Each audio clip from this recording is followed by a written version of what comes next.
Matthew 2. Now after Jesus was born in Bethlehem of Judea in the days of Herod the king, magi from the east arrived in Jerusalem, saying, "Where is he who has been born King of the Jews? For we saw his star in the east and have come to worship him."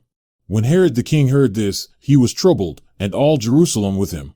Gathering together all the chief priests and scribes of the people, he inquired of them where the Messiah was to be born. They said to him, "In Bethlehem of Judea, for this is what has been written by the prophet. And you, Bethlehem, land of Judah, are by no means least among the leaders of Judah, for out of you shall come forth a ruler, who will shepherd my people Israel." Then Herod secretly called the magi and determined from them the exact time the star appeared. And he sent them to Bethlehem and said, "Go and search carefully for the child, and when you have found him, report to me, so that I too may come and worship him." After hearing the king, they went their way, and the star, which they had seen in the east, went on before them until it came and stood over the place where the child was.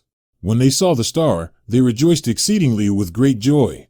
After coming into the house, they saw the child with Mary his mother, and they fell to the ground and worshipped him.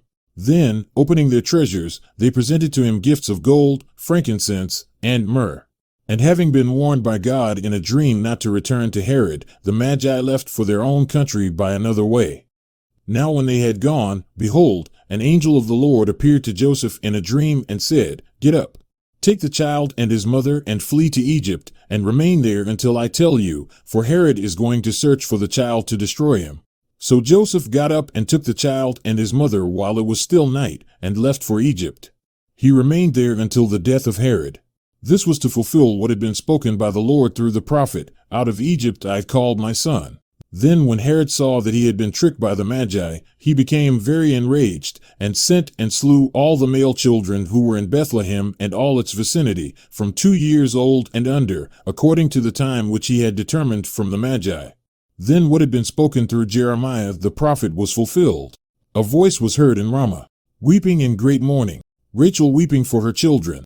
And she refused to be comforted, because they were no more. But when Herod died, behold, an angel of the Lord appeared in a dream to Joseph in Egypt, and said, "Get up, take the child and his mother, and go into the land of Israel, for those who sought the child's life are dead." So Joseph got up, took the child and his mother, and came into the land of Israel.